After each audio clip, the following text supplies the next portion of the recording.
నమస్కారం, G news కి స్వాగతం. నేను మీ శ్రీనివాస్. ఈ రోజు వార్తల్లో విశేషాలు ఇలా ఉన్నాయి.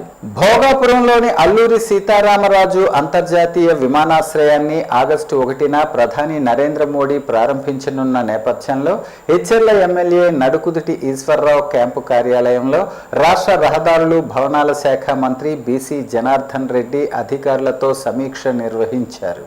ఈ సందర్భంగా మంత్రి మాట్లాడుతూ భోగాపురం విమానాశ్రయం ఉత్తరాంధ్ర ప్రజల కలల సాకారమని, దీని ద్వారా పరిశ్రమలు, ఐటీ, ఫార్మా సంస్థలు, పెట్టుబడులు, ఉపాధి అవకాశాలు పెరుగుతాయని అన్నారు. సభకు హాజరయ్యే ప్రజలు ఉదయం 8 గంటలకే ప్రాంగణానికి చేరుకుని కార్యక్రమాన్ని విజయవంతం చేయాలని పిలుపునిచ్చారు. కోఆర్డినేటర్ బీద రవిచంద్ర మాట్లాడుతూ సమీప నియోజకవర్గాల నుంచి పెద్ద ఎత్తున ప్రజలను సభకు తరలించే ఏర్పాట్లు చేస్తున్నామని తెలిపారు. Maritime board chairman Ramacharla Satyanarayana మాట్లాడుతూ సుమారు 3 లక్షల మంది పాల్గొనేలా ఏర్పాట్లు చేస్తున్నామని, విమానాశ్రయం ఉత్తరాంధ్ర అభివృద్ధికి కీలకమని పేర్కొన్నారు. హెచ్చెర్ల ఎమ్మెల్యే నడుకుదుటి ఈశ్వర్రావు మాట్లాడుతూ నియోజకవర్గం నుంచి 20,000 మందికి పైగా ప్రజలు హాజరయ్యేలా చర్యలు తీసుకుంటున్నామని, అందరూ సమయానికి చేరుకుని కార్యక్రమాన్ని విజయవంతం చేయాలని కోరారు. ఈ సమావేశంలో ప్రజా ప్రతినిధులు, వివిధ శాఖల అధికారులు, నాయకులు పాల్గొన్నారు. ఇదంతా కూడా ఉత్తరాంధ్ర ప్రజల కళల సహకారం అవుతూ ఉంది. ఎందుకంటే ఆ కార్యక్రమాన్ని యావత్ భారతదేశం కూడా ఇక్కడ జరుగుతున్న దాని గురించి కొన్ని లక్షల మంది అక్కడికి వస్తూ ఉన్నారు. భారతదేశంలోనే గర్వించదగ్గ ఎయిర్పోర్ట్ ఇక్కడ ఈ యొక్క రాజ్యంకు సంబంధించినటువంటి జిఎంఆర్ వారు కట్టారు, మన వాళ్ళు కట్టారు ఈ ఎయిర్పోర్ట్, తెలుగు వారు అని చెప్పి ఉద్దేశంతో అందరూ చూడాలి, మన వేడుక, మన పెళ్లి, మన కుటుంబంలో జరుగుతున్నటువంటి వేడుక అని చెప్పి చాలా మంది కూడా ఉత్సాహంగా రావడానికి ఉన్నారు.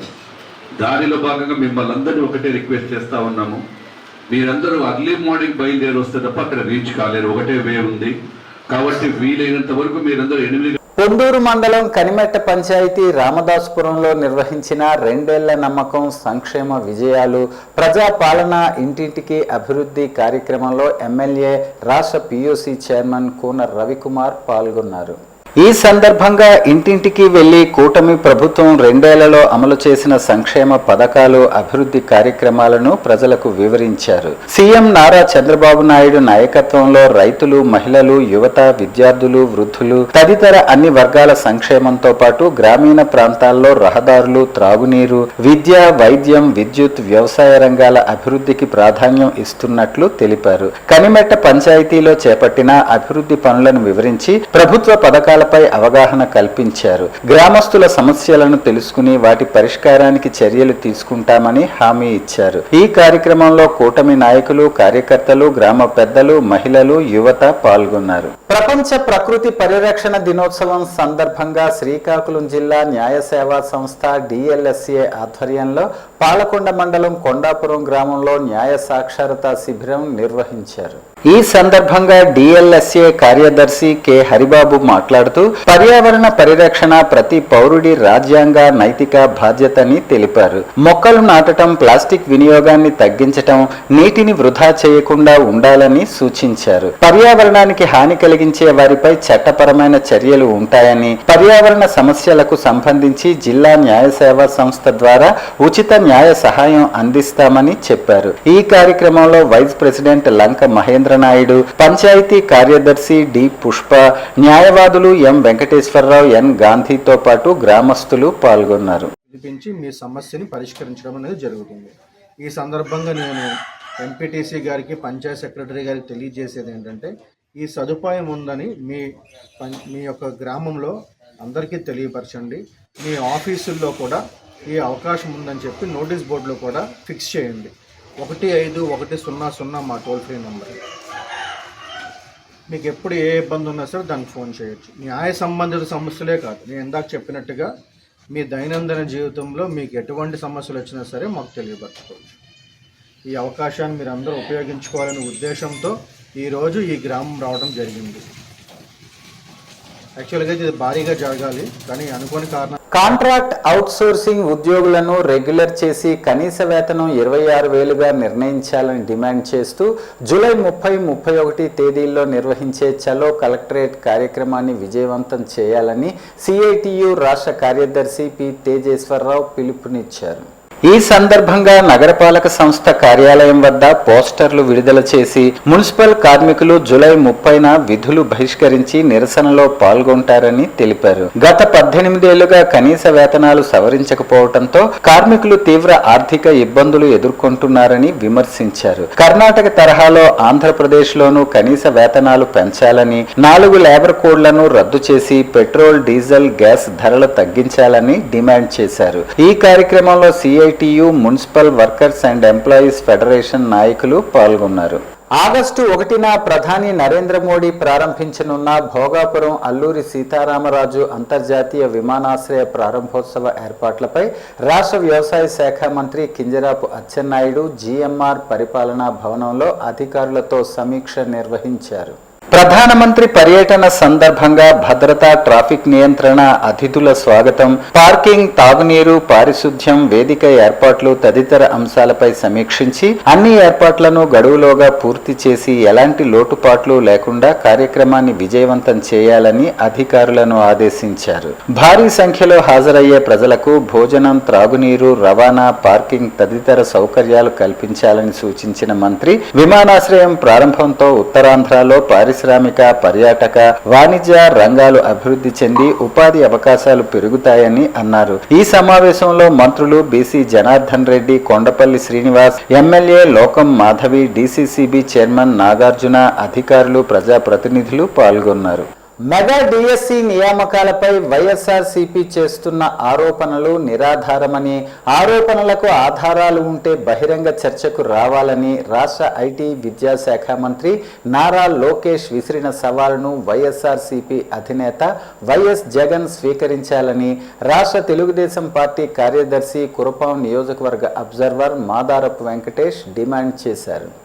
శ్రీకాకుళం నగరంలో ఆయన మీడియాతో మాట్లాడుతూ మెగా డిఎస్సి ద్వారా 16,000కు పైగా ఉపాధ్యాయ పోస్టులను పారదర్శకంగా భర్తీ చేశారని, దీనిపై దాఖలైన కేసులను హైకోర్టు కొట్టివేసిందని పేర్కొన్నారు. అయినప్పటికీ వైఎస్ఆర్సీపీ అసత్య ప్రచారం, ధర్నాలతో యువతను, నిరుద్యోగులను తప్పుదోవ పట్టించే ప్రయత్నం చేస్తోందని విమర్శించారు. కూటమి ప్రభుత్వం ముఖ్యమంత్రి నారా చంద్రబాబు నాయుడు నాయకత్వంలో అభివృద్ధి, సంక్షేమం, పెట్టుబడులు, ఉపాధి కల్పనకు ప్రాధాన్యం ఇస్తోందని, యువత భవిష్యత్తు కోసం ప్రభుత్వం పనిచేస్తోందని అన్నారు. ప్రజలు గత ఎన్నికల్లో వైఎస్ఆర్సీపీని తిరస్కరించారని, భవిష్యత్తులో కూడా అలాంటి రాజకీయాలను ఆదరించారని మాదారపు వెంకటేష్ వ్యాఖ్యానించారు. మావిగా నన్ను మొన్న ఎలా అన్నారో అటువంటి మాటలు ఇప్పుడు మాట్లాడుతున్నారు. ఏమయ్యా వైసీపీ నాయకులు, మీకు సూటుగా అడుగుతున్నా, నీట్ ఎగ్జామ్కి ఇక్కడ రాష్ట్రంలో ఎంతో పారదర్శకంగా, నిజాయితీగా చేసిన మెగా డిఎస్సి ద్వారా సుమారు 16,000 పైచీలకు ప్రభుత్వ ఉపాధ్యాయ ఉద్యోగాలు అందించిన రాష్ట్ర భవిష్యత్ భరోసా ఐటీ విద్యాశాఖ మంత్రి వారి నారా లోకేష్ బాబు గారిని రాజీనామా కోరడం మీకు ఎంతవరకు సమంజసం? మీకు అందుకే చెప్తున్నా, మీరు కళ్ళుండి చూడలేని కబోదులని. మీరు అధికారం ఎప్పుడైతే పోయిందో అంధకారంలోకి వెళ్ళిపోయింది, మీకు ఏమీ కనిపించట్లే. మీకు కనిపించేదంతా గత మీ చేతకాని చెత్త పరిపాలనలో చేసిన అరాచక, అన్యాయపు, దోచుకునే పరిపాలనే మీకు కనిపిస్తుంది, గుర్తుకొస్తుంది. కానీ ఈరోజు ఈ రాష్ట్ర అభివృద్ధి కోసం అటు నారా చంద్రబాబు నాయుడు గారి ముఖ్యమంత్రిగా, ఆయన నాయకత్వంలో కేంద్ర ప్రభుత్వ సహకారంతో రాష్ట్ర ఉప ముఖ్యమంత్రి గౌరవ పవన్ కళ్యాణ్ గారు అండదండలతో నిరంతరం ఈ రాష్ట్రంలో విద్యారంగ సమస్యలపై వైఎస్ఆర్సీపీ చేపట్టిన విద్యార్థి యువత ర్యాలీ సందర్భంగా శ్రీకాకుళంలో ఉద్రిక్త పరిస్థితులు నెలకొన్నాయి. పోలీసుల ఆంక్షలను దాటుకుని 8 నియోజకవర్గాల నుంచి వచ్చిన నాయకులు, కార్యకర్తలు మాజీ ఉప ముఖ్యమంత్రి ధర్మాన కృష్ణదాస్ నాయకత్వంలో జ్యోతిబా పూలే విగ్రహం నుంచి కలెక్టరేట్ వైపు ర్యాలీగా బయలుదేరారు. శ్రీకాకుళం కలెక్టరేట్ సమీపంలో పోలీసులు ర్యాలీని అడ్డుకోవడంతో ఇరు వర్గాల మధ్య వాగ్వాదం చోటు చేసుకుంది. అనంతరం పోలీసుల సూచన మేరకు కలెక్టర్కు వినతి పత్రం ఇవ్వకుండానే నిరసనను ముగించారు. ఈ సందర్భంగా ధర్మాన కృష్ణదాస్ మాట్లాడుతూ ఫీజు రియంబర్స్మెంట్, వసతి దీవెన బకాయిలను వెంటనే విడుదల చేయాలని, నిరుద్యోగ వృత్తి అమలు చేయాలని, డిఎస్సి అక్రమాలపై సిబిఐ విచారణ జరిపించాలని డిమాండ్ చేశారు.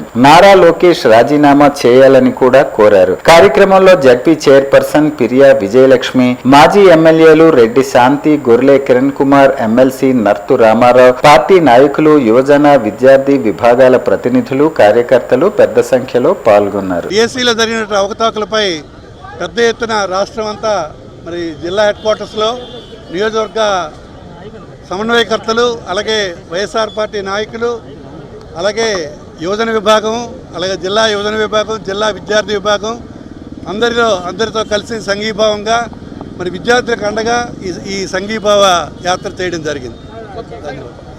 నారాయణపురం భూ సాగుదారులను అధికారికంగా నమోదు చేసి వెంటనే పట్టాలు మంజూరు చేయాలని సిపిఎం జిల్లా కార్యదర్శి డి గోవిందరావు డిమాండ్ చేశారు. ఎచ్చెర్ల తహసీల్దార్ కార్యాలయం వద్ద సిపిఎం ఆధ్వర్యంలో మంగళవారం ధర్నా నిర్వహించారు. భూ పట్టాలు లేక రైతు భరోసా, వ్యవసాయ రుణాలు, ఎరువులు, విత్తనాలు వంటి ప్రభుత్వ పథకాల ప్రయోజనాలు సాగుదారులకు అందటం లేదని ఆవేదన వ్యక్తం చేశారు. రియల్ ఎస్టేట్ వ్యాపారులు తప్పుడు పత్రాలతో రైతుల భూములను ఆక్రమించేందుకు ప్రయత్నిస్తున్నారని ఆరోపించారు. ప్రభుత్వం వెంటనే జోక్యం చేసుకుని సాగుదారులకు పట్టాలు మంజూరు చేసి ప్రభుత్వ పథకాలు అమలు చేయాలని కోరారు. డిమాండ్లు నెరవేరే వరకు దశల వారీగా ఆందోళనలు కొనసాగిస్తామని ఆగస్టు 18న చిలకపాలెంలో కుటుంబ సభ్యులతో కలిసి నిరసన దీక్ష చేపడతామని ప్రకటించారు. ఈ కార్యక్రమంలో రైతు సంఘం నాయకులు, భూ పోరాట కమిటీ సభ్యులు, రైతులు పాల్గొన్నారు. భోగాపురంలో నిర్మితమైన అల్లూరి సీతారామరాజు అంతర్జాతీయ విమానాశ్రయం ఉత్తరాంధ్ర అభివృద్ధికి కొత్త దిశను చూపుతుందని విశ్రాంత అధ్యాపకులు గేదెల ఇందిరాప్రసాద్ అన్నారు.